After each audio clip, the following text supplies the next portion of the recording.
Dr. Amanda with StraightSmile Solutions, StraightSmileSolutions.com. And today I'm going to talk to you a little bit more about the sequence of appointments for impacted canine exposure cases.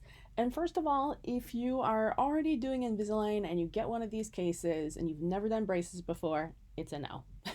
So even if you think it might not come down, it's a no. Refer it out, refer it to ortho, because on the level of 1 to 10 in terms of complexity, these can be a 10.5, and you don't always know until you get yourself in the middle of it.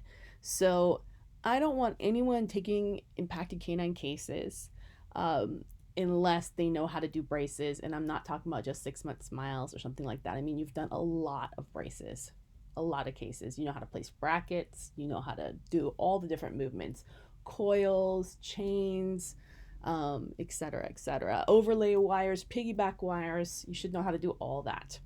But if you have a lot of experience with straight wire, you feeling confident and you want to attempt an impacted canine case, you should pick an easy one to start. The easiest ones are the buccal ones. And if you don't know if it's buccal or palatal, the buccal ones, you can always feel the bulge in the vestibule. So if you don't see a bulge and it's pretty low, it's palatal.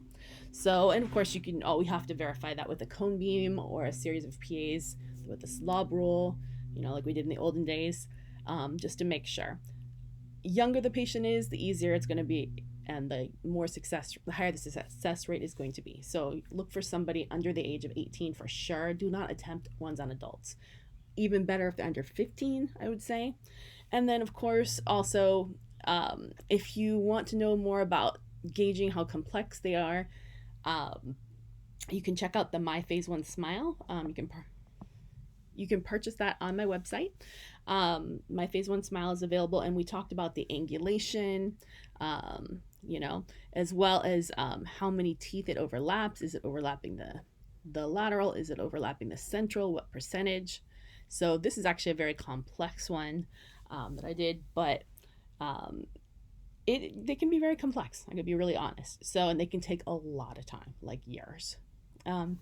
And also you can run the healthy tooth into other teeth. So, or run the impacted tooth into other teeth.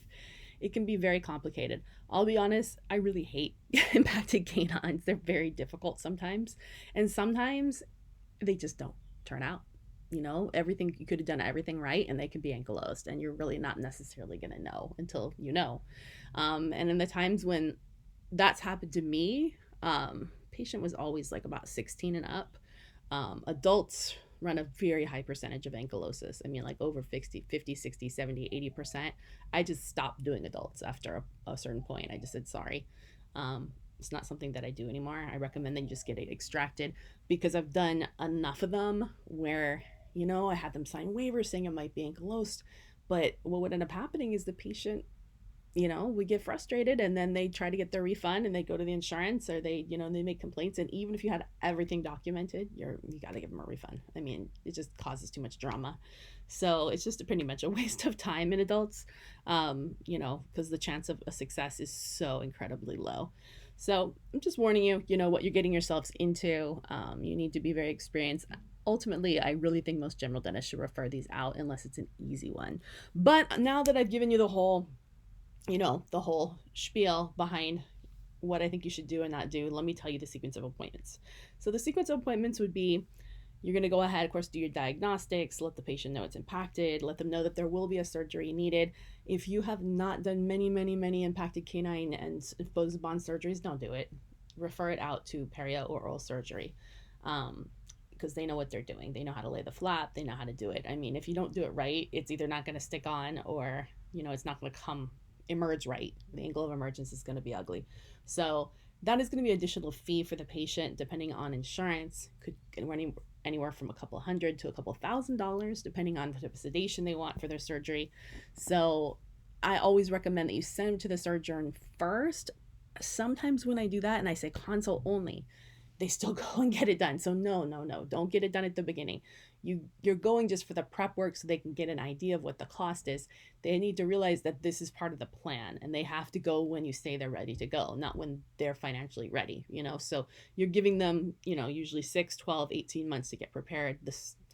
depending on how much you have to do before then, you're getting them all prepped. The canine exposure is really the last step in the ortho. So it's going to be towards the end of the treatment. So they're going to have time to get prepared, but they need to be prepared. If somehow you get to the point and they're ready to go, and it's time for you to go, and they're not financially ready, you need to just take those braces off. You don't just sit around and wait. And they will have to get braces another time together with the surgery. And you need to let them know that too. I've had that happen more times than you even know. So a really important thing to explain to the patient that this is going to be part of the treatment. You're going to give them a few months notice. You're going to give them a rough area about when this is going to be, but they need to go when you say they need to go, plus or minus a month or two, because at that point there's nothing else for you to do except for the surgery. You can always put them in retainers, and they can always get the braces put back on later when they're ready. Of course, there'd be an additional fee for that. And you need to outline that. And it might even be something that you want to put in the paperwork, because it does happen quite often, actually, if you don't cover your bases. So just going to work your way up. Just like there's no impacted tooth, you're going to work your way up the wire sequence, getting yourself ready, aligning the teeth. Obviously, in this circumstance, we had to take a CBCT to make sure this wasn't transposed. It wasn't. Upright this tooth, put it where it needs to go, before we can start dragging that tooth where it needs to go. And this tooth had to be derotated. But it can take, like I said, 6 to 18 months to prep to get ready for the actual surgery. Now, you can do impacted canines with Invisalign. It is significantly harder from experience, like 10 times harder. I would not recommend it. Family members maybe, but it is not fun. It's a lot of work, and the mechanics are very complex. So I would not recommend it. Stick with traditional braces. You also need to think about anchorage. In most cases with impacted canine cases, I will put in some type of internal anchorage. Some people use TADs, but for me, that's when you don't have to do something surgical. Why would you want to, right? It's more uncomfortable. It's more expensive. So I'll usually use a TPA. You can use a Nance too. It depends on where the impacted canine is, because when they lay the flap, the Nance might be in the way. So, and you want it to stay on, you can put it on the beginning of treatment, or you can put it on before the surgery, but usually I'm going to brace against that appliance in order to retract that canine. It really helps from keeping the arch from collapsing, unless you get yourself in a super heavy steel wire. But I usually won't send them for the surgery until they're in a heavy wire, at least a heavy rectangular, like an 1825 wire. And remember, in order to do this, you can't be doing this with junky brackets. You have to have good brackets that have torque and everything like that. So anyways, hopefully this was helpful. Thank you.